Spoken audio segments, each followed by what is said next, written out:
चुनाव आयोग को क्लियर करना इस जनता की नजरों में कि तू फ्री और फेयर चुनाव करा रहा है। शक इस वजह से और हो रहा है कि ये जो किया जा रहा है ये सही नहीं है देश के लिए। 24 घंटे के बाद में या 36 घंटे के बाद में भूख तो लगेगी। भूख लगने के बाद में हिंदू फिर क्या करेगा? अब मंदिर से थोड़ी मिल जाएगा रोज रोज, एक दिन खाया आएगा। चलो, जो गुम्मद ढाई थी, जो उसको बाबरी मस्जिद कहते थे, उससे तो 3 किलोमीटर दूर है। जब तुम गर्भगृह में ही बनाना था, जब उसकी 70 साल पहले नेहरू जी ने जब उसकी वो करा दी, प्राण प्रतिष्ठा करवा के अब मूर्ति रखवा दी थी, अब उसकी दोबारा से करोगे? तो फिर तो मर्डर करके लोग भी नहा लेंगे, कह देंगे हम गंगा जी नहाया यार, हमारा पाप उतर गया यार, हम गंगा जी में नहा लिए। भाजपा के अलावा भाजपा ही खिलाफत कर रही है और इसके अलावा कोई भी खिलाफत कर नहीं रहा। देखो, जो चीज़ है ना, आप फ्री और फेयर अगर दिखाना चाहते हो, देश को अगर तरक्की पे ले जाना चाहते हो, तो ये इनको विदा करना पड़ेगा मोदी जी को हर हाल में। आप किसी को शक लगता है या कम वोट मार्जिन से कोई जीत रहा है कैंडिडेट, तो वो अपना कंप्लेन करता है, तो उसके साथ में उसका बक्सा गिनवा दो। भाई सबका मत गिनो, लेकिन उसका गिनवा दो, लेकिन वोट सबकी बराबर पड़नी चाहिए। और ये नहीं है कि 10% आप रैंडमली चेक कर लो। रैंडमली से क्या फायदा यार? वो तो 10% जो तुम प्रोग्रामिंग दोगे उसको, मशीन को जो चिप को दोगे प्रोग्रामिंग, वो उसी प्रोग्रामिंग से करेगी। हो सकता है वो 11 बजे के बाद बदले, हो सकता है वो 3 बजे के बाद बदले, हो सकता है वो रखी रखी बदले। आप बैटरी उसमें 99% बैटरी फुल मिली है, देख रहे हो, 99% बैटरी अगर फुल है तो इसका मतलब क्या? या तो ईवीएम बदली गई है, या ईवीएम नहीं बदली गई। मान लो हम कह रहे हैं चलो बैटरी उसमें ज़्यादा थी, 1 महीने तक बैटरी डाउन ही नहीं हुई, फिर उसको बैटरी को या तो अलग निकाल के रखो। ऑप्शन बहुत हैं, सारे ऑप्शन हैं, लेकिन चुनाव आयोग को क्लियर करना इस जनता की नजरों में कि तू फ्री और फेयर चुनाव करा रहा है। शांतिपूर्वक प्रदर्शन कर रहे हैं, लेकिन आपको डिटेन कर लिया जा रहा है और फिर आप कह रहे हैं कि सुप्रीम कोर्ट में हम लाइव हैक करके दिखाएंगे, तो वो कैसे दिखाया जाएगा? देखो, तानाशाही है ये, और तानाशाही रवैया कब तक चलेगा? अब ये पब्लिक देख ले ना, जिस बात को कहते जा रहे हैं ना, जो किसानों ने कही, जो खिलाड़ियों ने कही, जो मजदूरों ने कही, सब वही बात, तो एक ही बात तो बोले जा रहे हैं सब, और वही बात तानाशाही कर रहे हैं, तानाशाही कर रहे हैं। तो ये एक प्रूफ है, लाइव प्रूफ है कि देखो ये सामने नहीं दिखाने दे रहे। भाई 1 मिनट सुनो, जब सारी पार्टी विपक्ष की है और जितनी न्यूट्रल पार्टी हैं, जो विपक्ष से भी अलग हैं, कुछ न्यूट्रल पार्टी हैं, जब सभी ये कह रही हैं कि ईवीएम बंद हो जानी चाहिए, उसकी जगह पे बैलेट पेपर ला दो। विपक्ष खुल के विरोध करता हुआ नजर नहीं आ रहा है ना? देखो, विपक्ष अपनी तैयारी में लगा हुआ है, अब तैयारी में लग रहा है वो तो, और उसको पता है कि अगर आप इसी भी ईवीएम में अड़झा के रखेंगे मोदी जी, तो ईवीएम का भी कोई पता नहीं है। चुनाव आयोग ना इतना प्रेशर में आ रहा है। देखो 1 मिनट सुनो ना, शक क्यों होता है? शक ये होता है कि इसके बाद में रिटायर होने के बाद में यही चुनाव आयोग वाले ही एमपी बनते हैं और किसी न किसी संस्था के अध्यक्ष बन जाते हैं, किसी का कुछ ना कुछ जाके ये गवर्नमेंट में ही शामिल होते हैं बाद में। देखा है तुमने पुराने जो चुनाव आयुक्त कई रिटायर होने के बाद में या तो सांसद बने हैं या किसी न किसी संस्था के या किसी भी वो बन जाते हैं किसी मंत्रालय में, तो डायरेक्टर वगैरह बना के भेज देते हैं। तो शक इस वजह से और हो रहा है कि ये जो किया जा रहा है ये सही नहीं है देश के लिए और जनता के लिए भी सही नहीं है। जनता को जागना चाहिए, भानु प्रताप जी का और महमूद पारचा जी का साथ देना चाहिए। जनता तो मोदी के साथ है ना, वो राम मंदिर बनवा रहे हैं और 22 जनवरी को उसका उद्घाटन है, दिवाली मनाई जाएगी। अरे मैडम, सदा कोई आदमी हिंदू नहीं रहेगा, कभी वो रोटी भी मांगेगा, कभी वो उसके लिए अपने बच्चों की एजुकेशन भी मांगेगा, कभी हॉस्पिटल भी मांगेगा, कभी उसको ये जो लग रहा है ना, हर वक्त हिंदू नहीं रह सकता, 1 दिन रह सकता है, 2 दिन रह सकता है, उसके बाद में से 24 घंटे के बाद में या 36 घंटे के बाद में भूख तो लगेगी। भूख लगने के बाद में हिंदू फिर क्या करेगा? अब मंदिर से थोड़ी मिल जाएगा रोज रोज, एक दिन खाया आएगा। चलो, खिचड़ी खिला देंगे एक दिन, उसके बाद में तो खुद ही कमाना खाना पड़ेगा उसे। कब तक हिंदू रहेगा बताओ ना? मंदिर कब तक दे सकता है? एक लिमिट है ना मंदिर और मस्जिद की।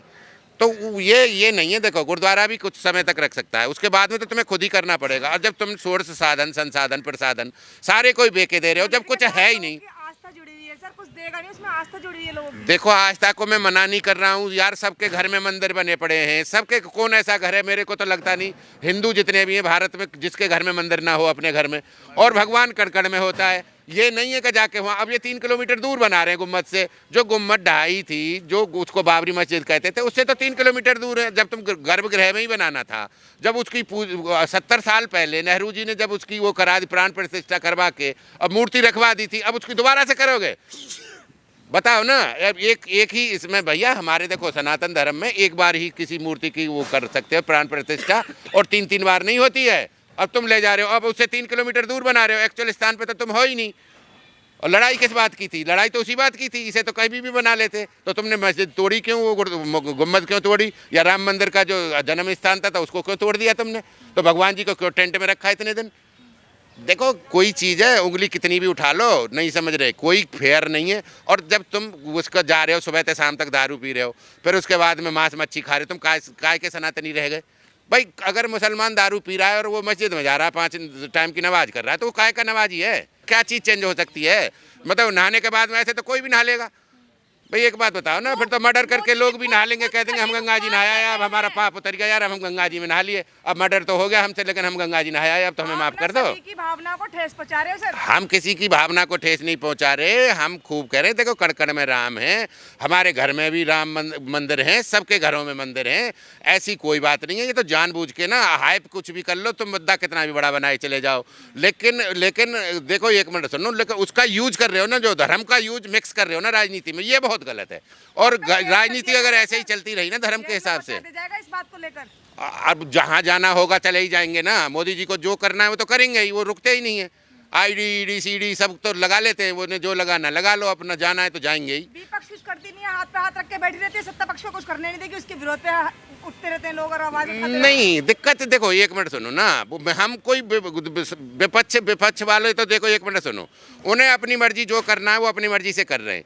वो चले भी गए, वहाँ मंदिर भी नहा, वहाँ भी नहा के आ गए, सरयू में स्नान भी करके आए हैं परसों, लेकिन उनका जो फंडा है वो विपक्ष वाले जाने, हमें विपक्ष से कोई मतलब नहीं। जितना उनकी चेतना है, जितना उनका माइंड का जो सोचना है, वो उसी हिसाब से करता है। कि हम ये जो हम वो स्वीकार नहीं करते हैं निमंत्रण। देखो विपक्ष की अपनी जान है, मैं तो एक आम आदमी की तरह, मैं तो किसान का बालक हूँ और किसान यूनियन से जुड़ा हुआ हूँ। मैं तो अपनी जो भावना है मेरी, मैंने उसके हिसाब से बता रहा हूँ। विपक्ष में मेरे को कोई राहुल जी या कोई और कांग्रेसी या एनसीपी वाला या कोई वाला या फारूक अब्दुल्ला कोई टिकट तो दे नहीं रहे, या मैं उसकी चुनाव लड़ रहा हूँ, तो वो जाने वो क्यों नहीं जा रहे, वो अपनी बाद में जाएंगे। कोई कह रहा है मैं बाद में जाऊँगा, कोई कह रहा है इनकम्प्लीट है।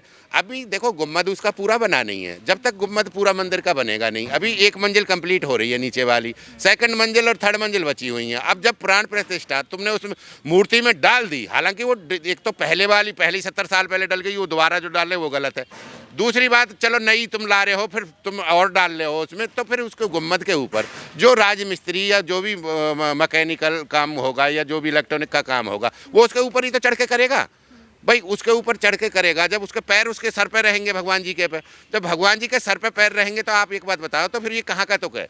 आप क्या चाहते हैं, वोटिंग भाई हम बैलेट से हो या ईवीएम से? हम चाहते, देखो अगर ईवीएम तुम जोड़ रहे हो तो उसमें पर्ची निकलनी चाहिए और पर्ची अलग काउंट होनी चाहिए, समझ रहे? सारी पर्ची 100%, 10% नहीं, रैंडमली नहीं, 100%। एक तो ये चाहते हैं, नहीं तो अगर तुम नहीं कर सकते उस चीज को तो बैलेट पेपर ला दो, सीधा बैलेट पेपर से डालो। नहीं हो सकती है क्या बैलेट पेपर में? देखो अब इतना हमारा जो खुफिया तंत्र है या हमारा जो फोर्सेज है ना, अब इतने कैपेबल हैं, पहले नहीं थे। अब तो वो ना कोई लूट होगी ना कुछ होगा। लूटने को तो ईवीएम को नहीं लूट सकते क्या? अब पीछे लूटी नहीं है, खूब तोड़ी है, ईवीएम भी तोड़ी है। एक दो जगह कहीं पर्टिकुलर एक दो जगह हो गया हो तो हो सकता है, अगर फोर्स कम रही हो या किसी ने जानबूझ के करा दिया हो, तो ऐसा कुछ नहीं है। एक दो जगह, इतना बड़ा देश है ये, एक दो जगह अगर हो जाता है तो रीचुनाव हो जाता है, रीचुनाव का अगले दिन री इलेक्शन हो जाएगा, तीसरे दिन ही हो जाता है वो। ऐसा कोई भी चीज़ नहीं है। देखो बहाना कुछ भी ले लो कि टाइम ज़्यादा लगता है, ये लगता है, अरे टाइम ज़्यादा लगता है, सैलरी तो तुम्हें साल तक की देते हो ना गवर्नमेंट एम्प्लॉय को, तो वो और 2 घंटे काउंटिंग कर लेगा, 4 घंटे कर लेगा, 4 दिन कर देगा। जब तुम चुनाव को ही 3 महीने में करवा रहे हो, अब आप देख लेना, फरवरी मार्च से शुरू हो जाएगा, मार्च के फर्स्ट वीक से, और जाके मई में ख़त्म होगा, 2.5 महीने में होगा। और 2.5 महीने में और 2.5 दिन और लगा लो, 2.5 दिन और बढ़ जाएगा काउंटिंग में, बस। और ज़्यादा तक ज़्यादा क्या होगा बताओ बैलेट पेपर की में? अब बहाने लगाने को, देखो भाजपा के अलावा भाजपा ही खिलाफत कर रही है और इसके अलावा कोई भी खिलाफत कर नहीं रहा है। तो जब क्यों शक में आ रही है भाजपा? इस वजह से शक में आ रही है कि भाई तुम क्यों खिलाफत कर रहे हो इसका चुनाव आयोग के साथ में? क्यों काम अच्छे कर रही है इसलिए विपक्ष चिल्ला रही है फिजूल का। हाँ, अच्छा काम कर रही है। वो देश गिरवी धर दिया, 205 लाख करोड़ देश में कर्जा आ गया, उसको कौन उतारेगा? आपके बच्चों के खाल उतार के भी ले लेंगे। ये लाला हैं गुजराती, समझ रहे हो? ये जो चाय को भी में अगर मक्खी डल जाती है तो उसको भी चूस लेते हैं, चाय को भी चूस के फेंकते हैं, मक्खी को भी। तो ये तुम जो काम हो रहा है ना, ये जो भी जितना भी कर्जा आ रहा है, आज 1.5 लाख हर उस पर, अभी बच्चा पैदा भी नहीं हो रहा, जो न्यू बॉर्न बेबी है उस पर भी 1.5 लाख रुपए का कर्जा है। कि अगर दूध भी मांग रहा है, वो उसकी निप्पल पे भी जीएसटी है, दूध भी मांग रहा है, दूध पे भी जीएसटी है। अगर कुत्ता भी रोटी खा रहा है किसान का, या जानवर खा रहा है किसान का दूध देने वाला, वो भी जीएसटी पेड़ खाना खा रहा है।